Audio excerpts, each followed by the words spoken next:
There's a lot that we do not agree on here in the Senate, but I think everybody, including you, Madam President, that we need to secure our country. We need to be safe. Our citizens need to feel safe.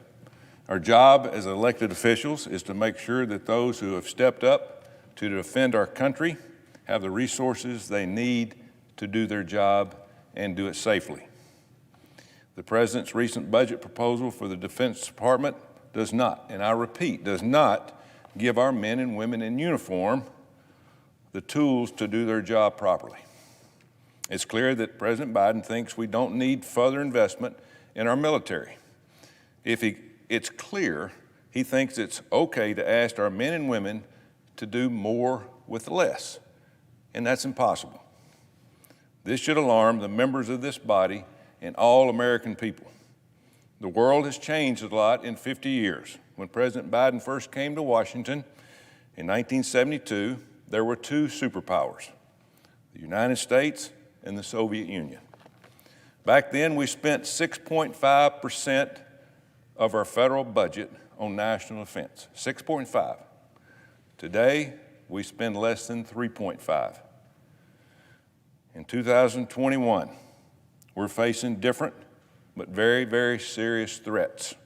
Secretary Austin has said that China remains the top, quote, pacing threat for our military. It's much, much more than that. China isn't just trying to dominate Asia and its neighbors. They're trying to dominate much of the world through the growing military and economic influence. Simply keeping pace with China is not enough. We've got to outpace all of our adversaries. But doing that requires smart, substantial, and strategic investments in our military. Much more investment than the President and many people here in Congress publicly propose. Let me walk through some of the ways a supposedly flat defense budget hurts our national security. President Biden says he wants his administration to trust the experts on things like COVID, but this defense budget shows he doesn't apply the same principle to the Pentagon.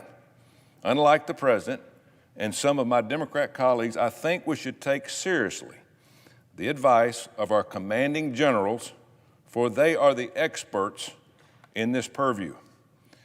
Here's what Admiral Charles Richard, commander of U.S. Strategic Command, who is over our nuclear capabilities, said in last week's hearing to the Senate Armed Services Committee, quote, "I have what I need to deter today, but I need to modernize. There's no remaining margin of error." His warning is clear. We must modernize our greatest deterrent and keep peace among our adversaries with our nuclear arsenal. That means updating all three legs of the nuclear triad: submarines, bombers, intercontinental ballistic missiles. It's necessary to do so, and it's also possible. As former Defense Secretary Jim Mathis said, America can afford survival. The Russians have made modernizing their nuclear arsenal a priority. The Chinese have made growing their nuclear stockpile a matter of national pride. But the United States, each day, we rely on nuclear weapons that, in many cases, were designed by an analog mechanical computer. The free world, meaning the U.S., works and sleeps under a nuclear umbrella that hasn't been updated to the digital age. Meanwhile, the Chinese are fielding hypersonic missiles, which are missiles that go into space and then return to their target. Ours are still on the drawing board. China's arsenal on ground-based and medium-range missiles continues to grow. They're pointed right at our forces in the Pacific and our allies in the region. We need investment to maintain our missiles, defense systems, so we can protect our people and deter the Chinese from attacking our allies. We're also in a new space race. and it's a race we must win. Americans may not realize how much we rely on space for our daily lives. Our satellites allow us to get GPS for our phones or even watch football games on television. But the Chinese want to weaponize this new frontier of war, and we're falling way behind. Right now, the Chinese have set up satellites over Taiwan. As they continue to ramp up, their threats on this democratic neighbor is unbelievable. I heard about the growing gap between us and the Chinese when I visited Army Command, Material Command in Redstone Arsenal a few weeks ago in Huntsville. These folks shared with me how desperately we need to modernize our space-based systems that contribute to our missile defense. The U.S. Army is the largest consumer of space products, and our military relies on the Material Command to provide the resources to train our soldiers for research, development of new equipment, and defend our nation. They should not have to beg the President of the United States for the money to invest in the capabilities that we need. The United States must ensure secure and reliable access to space. Our budget needs to demonstrate commitment to defending our existing space assets and developing new technology so we can win this next theater of conflict. We also need to invest in the safety of our servicemen and women, especially in aviation. Currently, the average age of an airplane in our military is older than the pilots flying them. Older.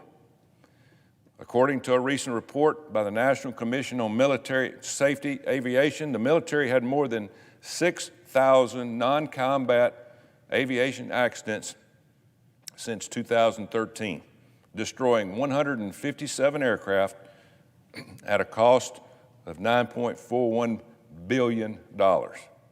Even worse was the human cost. 198 souls have been lost in these tragic accidents, affecting hundreds more spouses, children, family, and friends. When asked why these causes occur, service members pointed to inadequate training programs, risky maintenance for practices, and spotty funding, among other reasons. Alabama is the home to Fort Rucker, where every Army helicopter pilot comes to get their training. When I visited the folks at Fort Rucker, they told me about the very real need for increased flight training hours for our pilots, which requires more investment and prioritization in the defense budget. Just last week, 2 pilots were injured in a helicopter crash at Fort Rucker during flight training. I'm sure General Francis and the U.S. Army Safety Center will do a thorough investigation and provide feedback on the improvements needed to ensure that this does not happen again. The safety of our flight program must be a top priority. We must listen to our men and women in uniform and invest in the proper training and safety measures that will prevent these crashes. Alabama stands ready to continue to build our military so we can maintain our status as a preeminent fighting force in the world. We've got hundreds of contractors and more than 200,000 employed in the defense sector across the state of Alabama. These top-notch men and women support our military installations from shipbuilders in Mobile to Redstone Arsenal in Huntsville and many places in between. As Winston Churchill said, give us the tools and we will finish the job. We're willing and able, but those tools required sustained funding from the federal government. Telling our forces to fight a war with outdated tools is like giving a football team some leather helmets and decades-old poorly fitted pads and expecting them to compete against modern equipment. But that's exactly what President Biden's defense budget is asking our military to do. Frankly, it's a huge disappointment coming from our Commander-in-Chief. We cannot let our men and women down. Thankfully, it's Congress, not the President, who has the power of the purse. And really, this should be our first order of business every year. It's that important. In the coming weeks, I'll be working with my colleagues on a National Defense Authorization Act and budget that will enable our military to do the job better today and prepare for all the challenges tomorrow. This debate is ultimately about whether or not we have the willpower to fight, to defend our way of life and our great country. Well, I'm willing to keep fighting for the United States by investing in the men and women who keep us safe. I urge my colleagues and President Biden to do the same.